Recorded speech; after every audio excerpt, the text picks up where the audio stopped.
Mark Wahlberg. That's Boston. That's not Massachusetts. Well, isn't Boston in Massachusetts? Not in. Yeah, but I mean that's downtown. That's not just. All right. Well, I think of the Tea Party, Boston Tea Party. All right. Well, that's reasonable. I like tea. You like tea? No, I don't drink tea. I have a lot of caffeine, as you can tell by just listening to this. So I was watching something. I want to hear more about it. But you recall the guy that did the Blair Witch Project? A director named Eduardo Sanchez. I remember Blair Witch Project, but I don't know the guy who co-creators were. Well, one of the guy, I guess the primary guy associated with being the director was Eduardo Sanchez. All right. And I would not say he started the found footage genre. Absolutely not. That's a joke. They ripped that off. Oh, that's outrageous. They totally. Hey, look, Blair Witch was just a hype.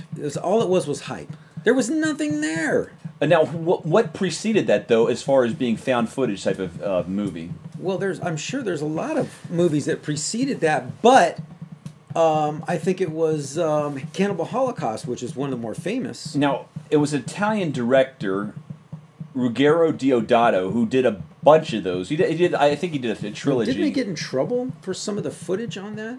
Yes. Now, that was a found footage movie where I think the initial one took place in around the Amazon, where these younger people were going on what were they going on? Some kind of mission to do what? Explore or? What I recall was just to explore and have a good time. Now I'm not sure that they had an actual mission, a point to the mission. Do you recall? No, but there was a moral to the story of how these people were taking advantage of the tribes, and I think they might have raped some of the women.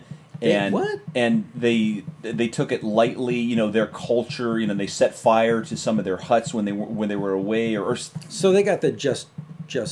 Yeah, they got their just rewards, and there's a lot of moral to movies. I remember seeing Desade's the virtues of Justine. Which was written by the shocking. Even a movie like that's amoral, written by an amoral person, the Marquis de Sade. Well, I think it just pulls back the curtain on reality more like. Oh, the true human nature. Correct? Because we're hiding behind this facade of what it's supposed to be.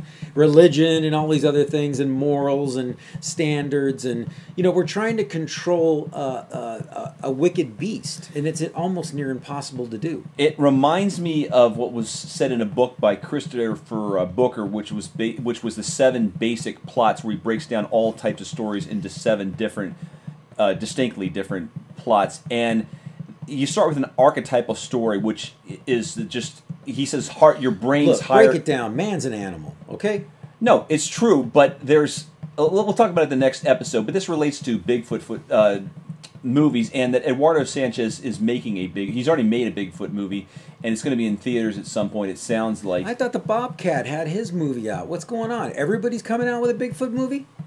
Well, seemingly.